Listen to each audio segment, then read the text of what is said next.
Newton se deu conta de outra coisa curiosíssima sobre as forças. Ou seja, forças aparecem, surgem sempre aos pares. Nunca uma força aparece sozinha. Né? Essa é a base da terceira lei de Newton, também conhecida como lei da ação e da reação. Para cada ação corresponde uma reação, que é uma outra força, aplicada sobre outro objeto, de tal maneira a que essa força tenha a mesma direção, né, o mesmo módulo, mas sentidos contrários. É isso que é a base, né, da terceira lei de Newton. Ora, a coisa é bastante simples, né? Veja, eu estou aqui empurrando essa mesa, mas veja, a mesa está exercendo uma força sobre mim, sobre as minhas mãos, de forma que a força com que eu comprimo essa mesa é a mesma força em módulo, direção, mas sentidos opostos. Eu empurro a mesa para baixo e a mesa exerce uma força sobre mim para cima. Né? Então esse aqui eu acho que é o melhor exemplo. Aliás, você verifica isso no dia a dia. Se você empurra uma pessoa, essa pessoa empurra você também, né? Por conta da ação e da reação. Né? O Cláudio tem uma experiência bastante interessante aqui, né? Para a gente verificar esse princípio. Né? O que se diz é que o Newton inferiu isso também a partir da experiência. Né? Dizem que ele utilizava um ímã bem grande e um ímã pequeno. Quando colocados, né, juntos, eles não se deslocavam. Né?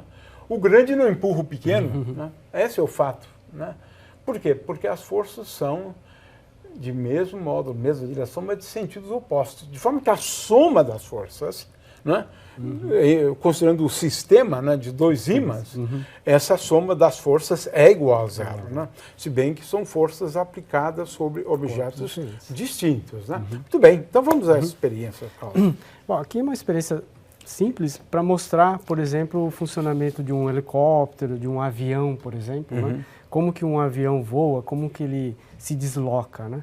Então, um ventiladorzinho, então, quando ele gira, ele, por causa da inclinação das pás, ele empurra as moléculas de ar para trás.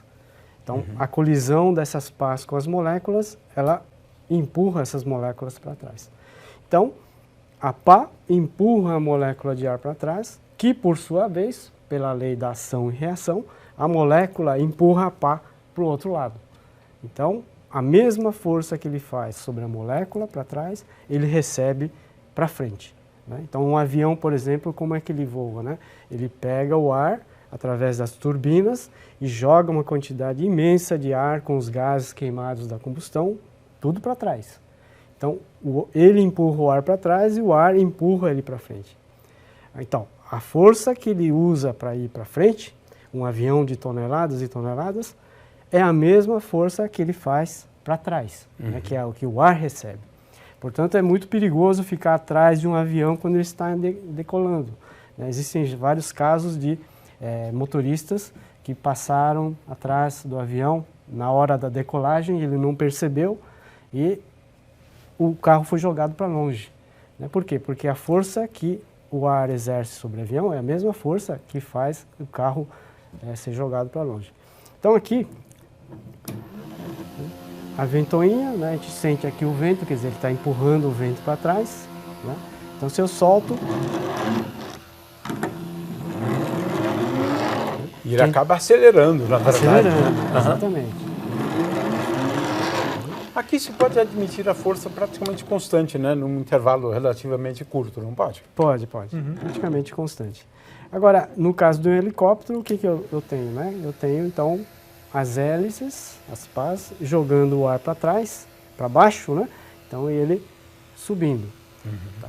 Agora, é importante lembrar que, como ele empurra o ar para trás, é necessário que tenha uma quantidade de ar suficiente. Portanto, é complicado, por exemplo, voar com um helicóptero em grandes altitudes, porque lá há falta de ar. Então, se não o ar é mais rarefeito? Mais rarefeito, exatamente. Então, não tem sustentação. Assim como o avião. Né? Nesse caso, eu precisaria de foguetes. Né? E uma coisa interessante que a gente vê muito em desenho animado, né? Que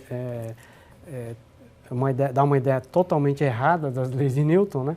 Que é, por exemplo, quando você tem um barco à vela, né, no desenho animado, e numa situação que não há vento nenhum, a pessoa lá dentro do barco liga um ventilador sobre a vela.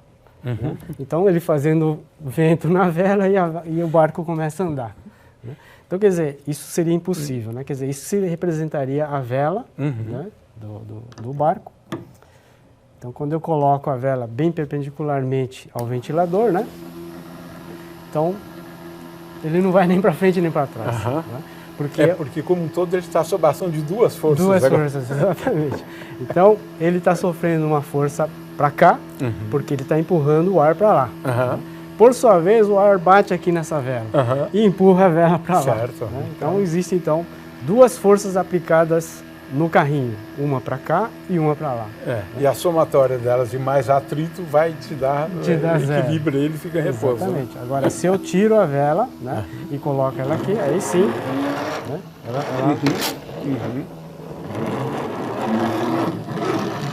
porque agora essa força está sendo exercida no meu corpo, não... Sim, exercício sobre você, não sobre o carrinho. Sobre o carrinho. Isso eu coloco aqui, né, somatória das forças igual a zero. Agora, se eu fizer uma pequena inclinação, aí agora existe uma força resultante, né? Porque agora o ar tem uma componente da força sendo exercida. Interessante também esse caso. Nesse caso não vale, né? Porque agora tem uma certa componente. Né? Muito bom. E não se esqueça, inscreva-se no canal, ative o sininho e receba as atualizações semanalmente.